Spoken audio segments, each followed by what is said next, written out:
Hey church family, welcome back to another Daily Hope Devo. Today we are in Job chapter 16.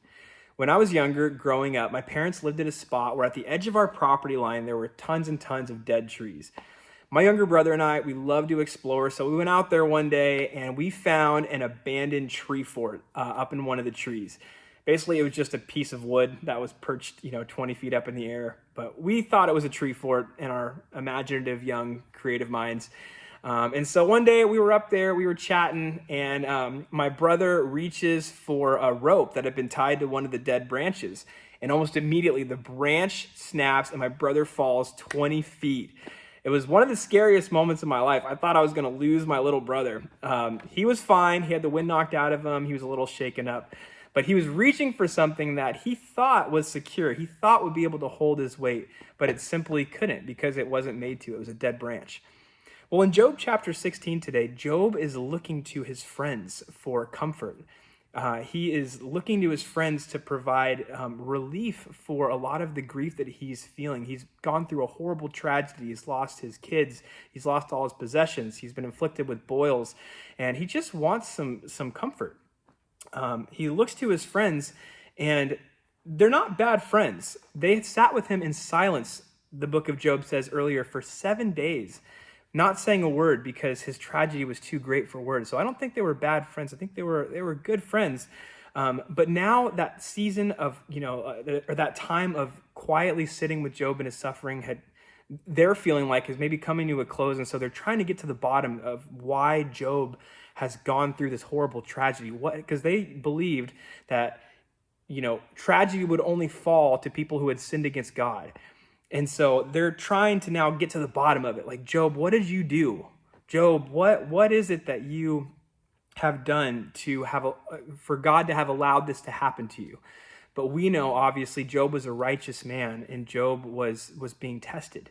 And so Job is talking to his friends at the beginning of verse 16. He's talking to his friend Eliphaz specifically. And he's saying, won't you ever stop blowing hot air? What makes you keep on talking? I could say the same things if you were in my place. I could spout off criticism and shake my head at you. But if it were me, I would encourage you. I would try to take away your grief. Instead, I suffer if I defend myself, and I suffer no less if I refuse to speak. So essentially he's saying, you kind of being crappy friends. Like, I know I haven't done anything wrong. I know I'm a blameless man.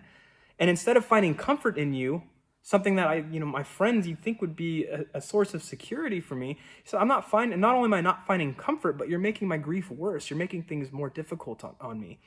And so then in verse 7, Job's heart, you see it turn back to the Lord again. He starts addressing the Lord, and he's being very open and honest and expressing how he's feeling to the Lord. He's saying, oh Lord, you've ground me down and devastated my family.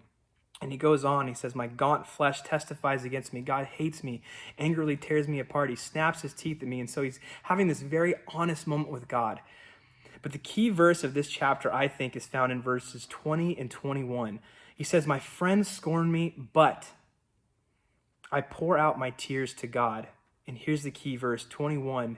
Verse 21, he says, I need someone to mediate between God and me, as a person mediates between friends. Mediator, who does that sound like? This was written far before Jesus came onto the scene, but this is he's crying out, he's longing in his spirit essentially for the person of Jesus Christ. Jesus is our mediator. He's the mediator between us and the Lord, just as verse 21 says, a person mediates between friends. Man, that is a powerful, powerful verse. There's times when we go through life, whether it's through seasons of grief, even, Lord forbid, seasons of tragedy, or just seasons of struggle, where we look to things, just naturally being human beings, we look to things to find comfort. We look to things around us to find security, to find hope, to find what deep inside we really, really need. But the truth and the reality is that beneath the surface, those things simply cannot give us what we're looking for. The only person that can do that is the person of Jesus Christ. He is our mediator. He is the middleman between us and the Lord. He is we have found a true friend in Jesus, someone we can be confident of placing our security and our hope in. And so my hope and my encouragement for all of us today is as we evaluate our lives, ask ourselves, what are we holding on to for security, for comfort, for whatever need it may be? And simply, at the end of the day, that thing cannot provide it for us because that thing is not God.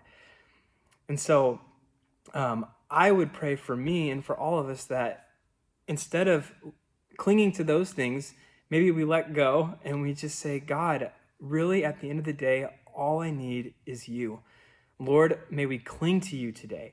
God, may you be the firm foundation that we place our feet upon, knowing that you won't be a dead branch that snaps off. You won't be something that we think we would find security in, but it just simply isn't there. But Lord, may we cling to you and only you. Love you, church family. I'll see you soon.